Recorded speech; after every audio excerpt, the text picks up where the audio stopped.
Hi friends, I hope you are doing great. It's been quite a while since I made my last pocket letter and I've been asked to do that a few times, so this time it's a pocket letter tutorial. In case you don't know what a pocket letter is, it's a 9-pocket plastic page. Those are originally meant for collecting baseball cards. Crafters take them and turn them into works of art. Then they use them for swapping. You send your pocket letters to your crafty friends and get theirs in return, and this is the way to start your own collection of pocket letters from all over the world. Since this pocket letter is going to be ocean themed, I have decided to use printed vellum as a base to create the cards to fill in the pockets. I'm choosing some blues and teals. It's the semi-transparent material and it has those sea-themed prints on it, so I thought it would be perfect. So I'm using my paper trimmer to trim down a few pieces of vellum to 2.5 by 3.5 inches, and this is the size of the pockets in the page. I'm going to use a lighter shade vellum as a background. Then I'm taking another panel which is a bit darker and I'm tearing it 1/3 to 2/3 approximately, and then I'm layering those two pieces, and this is how I'm going to create the waves. Then I'm using the liquid adhesive to attach the second and the third layer of waves. I'm using Ranger Multimedia Matte in a precision applicator bottle. Because this vellum is rather thick and because it has some color, you can hardly see any adhesive through it. If you want to learn more about the properties of this material, please watch my vellum techniques video. I'll put a link down below in the description. For the next 3 cards, I'm going to use the bluish vellum as a base, and then I'm going to attach 2 layers of kind of tealish vellum onto it. The teal one also has the bubble pattern on it that I really like. At the moment you can probably see some adhesive through the vellum, but when it dries completely it will be hardly visible at all. To create the bottom of the sea, I'm going to use another unique material, that is handmade mulberry paper. These papers don't have any prints, but instead they have some fibers and particles incorporated in the paper. Some of them even have real leaves or petals in them. For my project I have chosen the one that is sand colored. I will need just a strip of it. I'm trimming it down to the width of my cards, and then I'm going to tear off the top side of the strip to create that organic shaped edge. Then again I'm using the liquid glue to attach all 3 pieces at the bottom of the cards. If you are interested in the tools and supplies that I'm using, I have them listed down below in the description box as well as on my blog.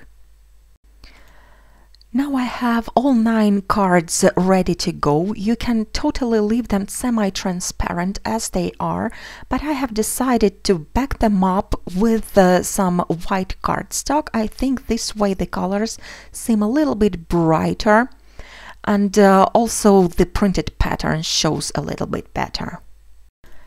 I'm using the liquid glue just as before, and you can notice that when you attach this vellum onto the white or any light cardstock, the adhesive is absolutely invisible from the very start. Then I'm going to slide all the cards into the pockets just where they belong.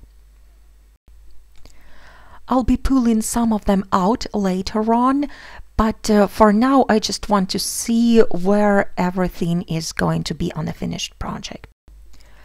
I'm also going to create one shaker card that I'm going to attach right on top of the page later on. So for this shaker card, I'm going to need circle dies, and I'm using the largest one, that is 4¼ inches. I've die cut this circle out of white cardstock as well as out of printed vellum, and I also used the smaller die to create that open frame. Then I'm going to create a wood grain effect on an open frame. So I'm taking the antique linen distress ink and I'm swiping it down so that I can have the vertical stripes. Then I'm drying up the first layer, and then I'm applying the second layer, which is the tea dye distress ink. Again, I'm running it down across the frame in the same direction as I did the first time. Drying the ink in between the layers is going to allow me to layer the stripes rather than blending them. Then I'm using the heat tool again to dry the second layer. And now I am applying the third layer, which is the darkest one. It's ground espresso distress ink. So here is a quick and simple way to create the wood grain texture. I'm placing the circle frame onto the piercing mat, and then with a poke tool I'm going to pierce 12 holes in it. I'm going to use those 12 holes to insert 12 mini braids. Those are golden color. If you don't want to use braids, you can also use liquid drops that are metallic color, or you can use half pearls. Anything will do. This is what the finished frame looks like. Now I'm gonna go ahead and create the shaker element. This little fish die is from the set called Into the Pond. I've die cut it out of green cardstock as well as out of the golden mirror cardstock.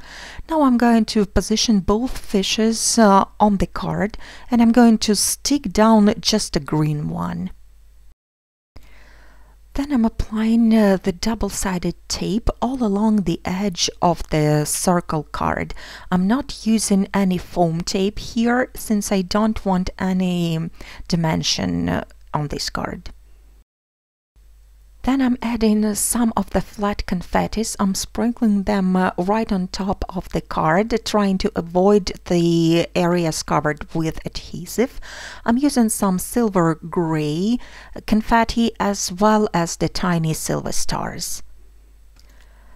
Then I'm sticking down the vellum panel on top, and here you see that there is some movement of sequins inside, and we can see the fish at the background, but it looks as if it's a bit far away. Next I'm going to attach the wooden frame, and this time I am going to use the foam tape for more dimension. Let me take a moment and brag a little bit. I have recently gathered all my courage and generosity, and I bought myself a giant roll of double-sided tape, so I hope I can make a lot of shaker cards. Let's see how long it's going to last. Now when I have the frame attached, I'm also going to stick down the golden fish die cut right on top of the vellum panel, and this one is going to look as if it's really close to us. It's a great way to add more dimension to your project. I'm also going to add a few seashell sequins to this card, so I'm sticking them down with the hot glue, and I'm using the tweezers to stay away from the hot nozzle. I'm also going to add a lot of elements around that central shaker card, and those are going to be some sea creatures as well as the plants or corals. I'm going to use the die from Beyond the Sea die set from the latest Paper Discovery water release. I'm just playing around with the die cuts, trying to decide where they would look best. So first I'm going to attach those seaweeds right onto the shaker card. Then I'm pulling the card from the bottom left corner out of the pocket and I'm going to attach some elements to it. So I'm adding the seaweed first, and it's a good thing that you can pull the cards in and out whenever you want to add anything. Then I'm attaching the lobster image. I've die cut it out from the scratch piece of paper, and again I'm using the dies from Underwater World Beyond the Sea die set. It has 15 images total. To finish off this card, I'm also going to attach a couple of clear droplets of different sizes. Those are by cut scrappiness, and I think I will add those droplets to all other cards as well. The treasure chest is from another set called Into the Pond, but I'm going to use it on this project as well. I've die cut it out of gold mirror cardstock as well as out of green one, and I'm going to cut out the coins from the gold die cut and stick them down onto the green image, and then the treasure chest is going onto the card. Then I'm adding more elements onto the bottom of the sea, like starfish and seashells. The idea here is that each card should contain a little scene, but they all together should be a part of one big scene. When I have the die cuts attached, I'm also adding the clear droplets to every card. The exception is the card in the center, but that is because this one is going to be covered up by the circle shaker element. There will also be some bubbles coming out from the treasure chest. Now I'm slipping the 3 cards that I finished into the pockets at the bottom of the page. Then I'm going to stick down the shaker card onto the page, and I'm going to use the hot glue for this as always. I think it works great for attaching paper to plastic or acetate. I will also be using the hot glue for attaching other die cuts right on top of the page. For instance, this seashells is gonna go right between the pockets, and it's a great way to tie up all the elements together. Then I'm going to attach a jellyfish as well as the seahorse onto the next 2 cards. I'm also attaching a seagull above the waves, and I've die cut this one out of vellum, again using the dies from the water release by Paper Discovery. Now I'm placing all the cards back into the pockets again, and at this point I've noticed that the top section of the pocket letter looks a bit empty, so I think I will add more fishes to it. So now I'm adding a couple of white fish die cuts onto the cards, although you will see that later on I'm going to change my mind. If you are watching my pocket letter series, you probably know that I always like to add a couple of tags to the pocket letter. I think it creates so much more interest. So I have used Paper Discovery dies from the vertical tag die set, and I've die cut this tag shape out of vellum and a couple of frames out of green cardstock, and then I'm attaching the frames onto the vellum. There is also a little hole positioner die included. I'm using a hole punch to punch through the vellum at the bottom of the tag as well as at the top of the tag to be able to hang it. Now I'm going to use the gold alphabet stickers to spell pocket letter number 16, because it's the 16th pocket letter that I've made.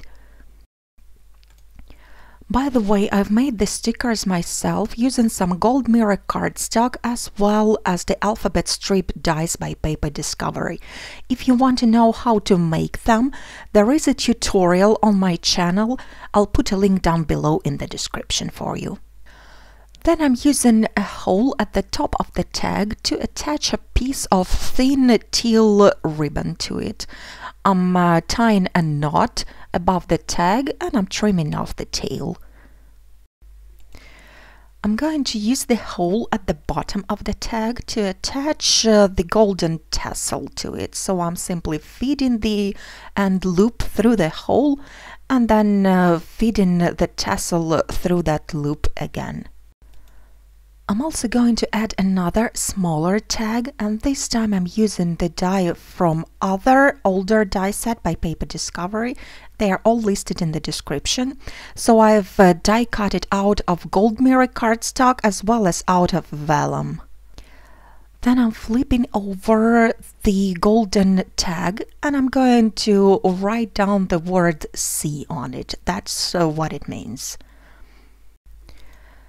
Next, I'm going to apply some glue at the edges of the tag and I'm sticking down the vellum overlay onto it. And since I'm sticking it onto white cardstock, you won't see the adhesive at all. This little tag looks a lot like a golden coin to me, and it could probably be one of the coins from the treasure chest that I have already used on this pocket letter. I have attached a piece of ribbon onto the circle tag as well. Then I'm taking both tags by the ribbons and I'm feeding them through the hole on the pocket page and I'm tying up a knot. I'm also trimming down the tails with the scissors. It's a satin ribbon, so it's super smooth and there is a risk that the knot can get loose. But I have a little trick for it.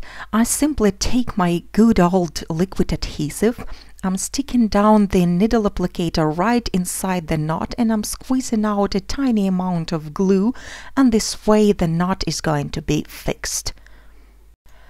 At this point, when I thought my pocket letter was finished, I've noticed that the top part of it looks a bit empty. So I've die cut some more fish images out of cream cardstock as well as out of blue, and I've also made another seagull, again out of cream cardstock. I'm attaching the new die cuts right on top of the ones that are already there, and this is the way you can change the color of your die cuts if you don't like them. I'm also adding a few more fish to fill in the empty spaces. There is always something that you can do to make things better. I'm placing all the cards back into the pockets, and now I believe my pocket letter is finished.